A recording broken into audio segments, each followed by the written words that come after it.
Hi guys, I am back for chapter 11 of the Chronicles of Narnia, The Lion, the Witch, and the Wardrobe. Aslan is nearer. Edmund, meanwhile, had been having a most disappointing time. When the dwarf had gone to get the sledge ready, he expected that the witch would start being nice to him, as she had been at their last meeting, but she said nothing at all. And when Edmund at last plucked up his courage to say, "Please, your majesty, could I have some Turkish delight?" You said," she answered. "Silence, fool." She then appeared to change her mind and said as if to herself, "And yet it will not do to have the brat fainting on the way," and once more clapped her hands, and another dwarf appeared. "Bring the human creature food and drink," she said. The dwarf went away, and presently returned bringing an iron bowl with some water in it and an iron plate with a hunk of dry bread on it.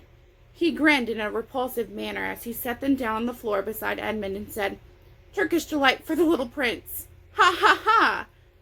"Take it away," said Edmund sulkily. "I don't want dry bread." But the witch suddenly turned on him with such a terrible expression on her face that he apologized and began to nibble on the bread, though it was so stale that he could hardly get it down. "You may be glad enough of it before you taste bread again," said the witch. While he was still chewing away at the first dwarf came back and announced that the sledge was ready. The white witch rose and went out, ordering Edmund to go with her.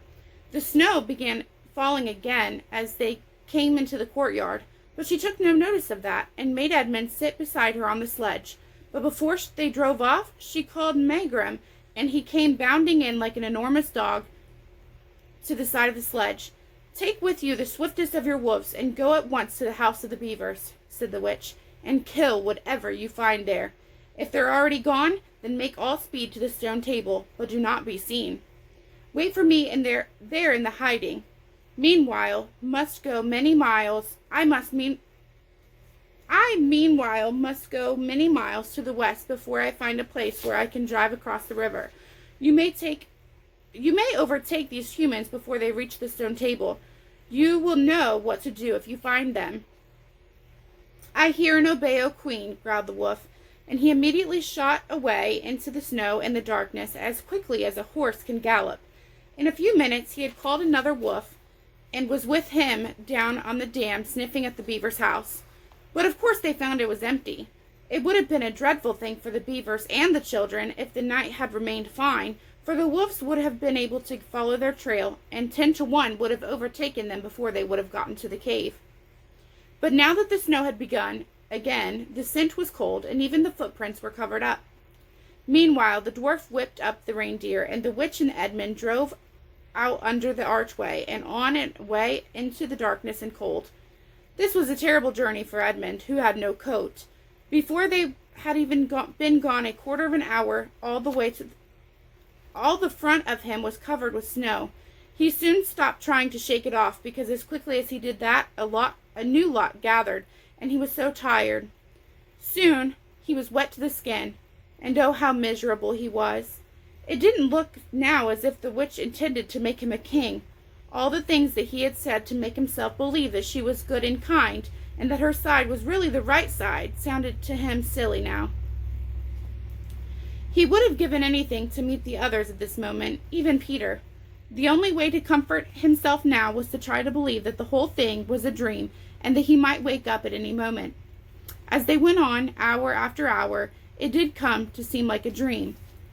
This lasted longer than I could describe, even though I wrote the pages and pages about it, but I will skip on to the time when the snow had stopped and the morning had come, and they were racing along in the daylight. And still they went on, with no sound but the everlasting swish of the snow and the creaking of the reindeer's harness. And then at last the witch said, What have we here? Stop!" And they did. How Edmund hoped she was going to say something about breakfast, but she had stopped for quite a different reason. A little way off the foot of a tree sat a merry party, a squirrel and his wife with their children, 2 satyrs, and a dwarf and an old dog fox, all on stools round a table. Edmund couldn't quite see what they were chatting what they were eating, but it smelled lovely, and there seemed to be some decorations of holly, and he wasn't at all sure that he didn't see something like plum pudding. At the moment when the sledge stopped, the fox, who was obviously the oldest person present, had just risen to his feet, holding a glass in its right paw, as if it was going to say something. But then the whole party saw the sledge stopping, and who was in it, and all the gaddy went out of their faces. The father squirrel stopped eating with his fork halfway to his mouth, and one of the sires stopped with his fork actually in his mouth, and the baby squirrel squeaked with terror. "What is the meaning of this?" asked the witch queen. Nobody answered. "Speak, vermin," she said again, "or do you want my dwarf to find you a tongue with his whip? What is the meaning of all this gluttony, and this waste, this self-indulgence? Where did you get all these things?" "Please, your majesty," said the fox, "we were given them, and if I might make so bold as to drink your majesty's very good health—" "Who gave them to you?" said the witch. Father Christmas," stammered the fox. "What?" roared the witch, springing from the sledge and taking a few strides nearer to the terrified animals. "He has not been here. He couldn't have been here. How dare you? But no! Say you have been lying, and you shall even now be forgiven." At that moment, one of the young squirrels lost its head completely. He has! He has! It squeaked, bleeding its little spoon on the table. Edmund saw the witch bite her lips so that a drop of blood appeared on her white cheek. Then she raised her wand. "Oh, don't, please don't!" shouted Edmund. But even while he was still shouting, she had waved her wand, and instantly where the merry party had been, there were only statues of creatures, one with its stone fork fixed forever halfway in its stone mouth, seated round and around at a stone table on which there were stone plates and a stone plum pudding. "As for you," said the witch, giving Edmund a stunning blow on the face as she remounted the sledge, "let that teach you to ask a favor for spies and traitors. Drive on!" And Edmund, for the first time in this story, felt sorry for someone besides himself. It seemed quite so pitiful to think of those little stone figures sitting there and all the silent days and all the dark nights, year after year, till the moss grew on them, and at last even their faces crumbled away. Now they were steadily racing on again, and as soon as Edmund noticed that the snow, which had splashed against them as they rushed through it, was much wetter than it had been all last night. At the same time, he noticed that he was feeling much less cold, and it was also becoming foggy. In fact, every minute it grew foggier and warmer, and the sledge was not running nearly as well as it had been running up until now. At first, he thought this was because the reindeer were tired, but soon he saw that that couldn't be the real reason. The sledge jerked and skidded and kept on jolting as if it had struck against stones. And however the dwarf whipped the poor reindeer, the sledge went slower and slower. There also seemed to be a curious noise all around them, but the noise of their driving and jolting and the dwarf shouting at the reindeer prevented Edmund from hearing what it was, until suddenly the sledge stuck so fast that it wouldn't go on at all.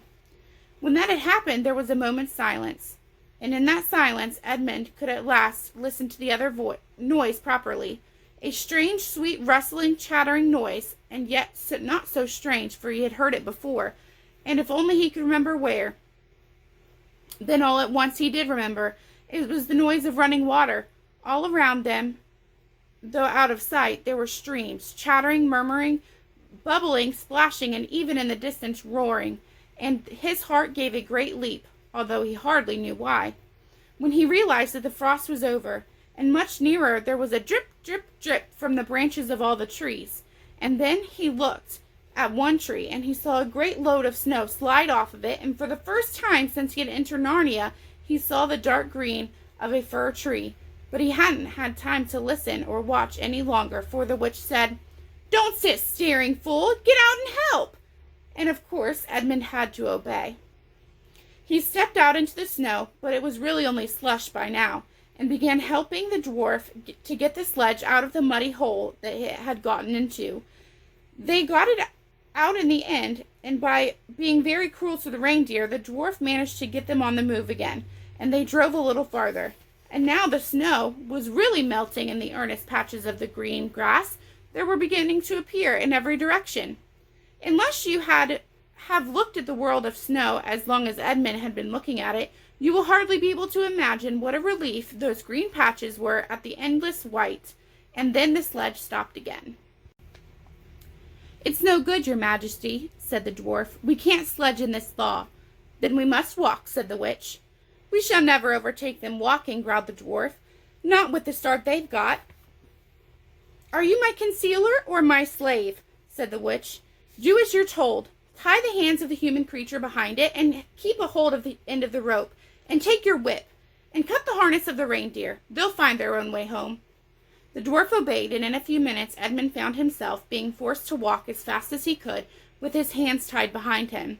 He kept on slipping in the slush and mud and wet grass, and every time he had slipped the dwarf gave him a curse and sometimes a flick with the whip.